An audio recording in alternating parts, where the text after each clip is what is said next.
Now, the next guest played 4 times for England under-21s, captained Sheffield United, and when he was about 26, he walked away from professional football because he wanted to be a professional boxer. He's lost just once in 15 fights, and he avenged that dodgy decision. He's called Curtis Woodhouse, and he's no longer just a novelty former footballer with a pair of gloves. He is, as I put it to him, nearly a veteran. I love it, mate. I love it.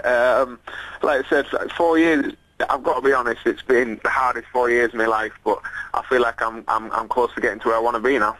No regrets about turning your back on the level of football you were playing at. I know you're still playing, but no regrets about walking away like you did. Only on the 28th of every month when it's payday. But apart from that one day, no regrets at all. You're playing, is it Sheffield FC you're playing for at the moment? FC, yeah, the oldest club in the world. I'm doing a little bit for them, but to be honest, this left foot's got a mind of its own now. I used to be able to tell it what to do, but not now. Not anymore, mate. No. But you can, if you don't mind me saying so, you can now control your left hand a bit better. That's a little bit better than my left foot at the minute, yeah. Now, it's Peter McDonagh at your call this Saturday, and to use the expression teak tough, forget his record, the fact he's lost 19 and only won 15, forget that.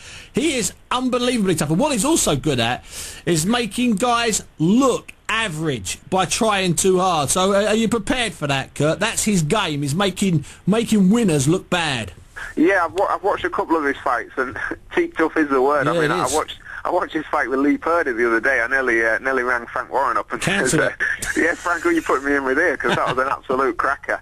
He is a tough kid, and you know what I mean. He tries to drag you into a fight. I've seen him box 2 ways. I've seen him try and box on the outside, and but I know he likes to have a fight. So I've prepared for both, and I'm looking forward to going in there and putting on a performance. And I think I'll get him out of there. He's never been stopped before. No, never been put down. And I think I'll get him out of there. But like you said, the key is not to try too hard. I think slowly break him down, I'll get him. Yeah, if you try too hard for him, he sets a pattern. He'll just be there the whole time, and you won't achieve it. You got to box. You got to think clever with him. Yeah, got to suck him in as well a little bit, Bunty. I want him to be throwing shots at me. You know what I mean? And then I'll find the openings. So if I go out like a mad dog, he'll think, oh, he's going to try and take me out, and he'll cover up, and he's hard to land shots on. So, I might maybe counter-punch him a little bit and try and suck him in and then land the shots. Now, about 5 or 6 months ago, there was a suggestion, or more than a suggestion, there was an announcement that if you beat Steffi Bull, you're going to end up fighting Frankie Gavin, and that fight just kind of vanished, and Frankie fought somebody else. But you still fancy a bit of Frankie Gavin?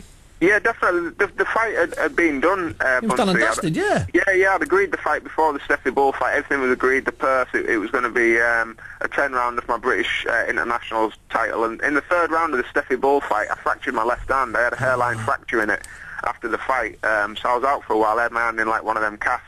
Okay. And I think the fight was made for 8 weeks after the Steffi Bull fight. Not enough time. Yeah, not enough time. That was it. But yeah, it's definitely the fight I would like down the line. And Frank, when I first got into boxing, I said I want to become British champion and achieve something great. I mean, Frankie Gavin's, in my opinion, probably one of the best prospects this country's had in a long time.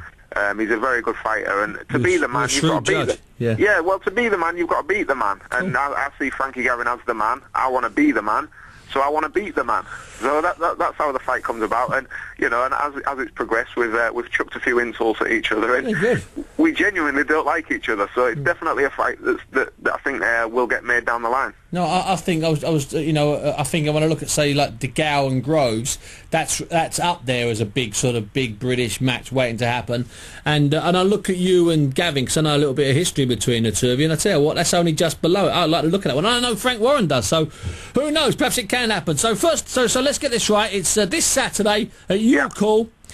And it's you against Peter McDonagh. You're going to use your brain a little bit, put him under pressure, make him commit and do your business. And then wait for the big call. And in the meantime, turn out for Sheffield FC, the oldest football club in the world. That's it, Bunsey. We're still in the FA Cup as well. So when's your next tie? We're actually playing on Saturday in the last qualifier of the FA Cup. Obviously, I won't be playing. You won't be playing?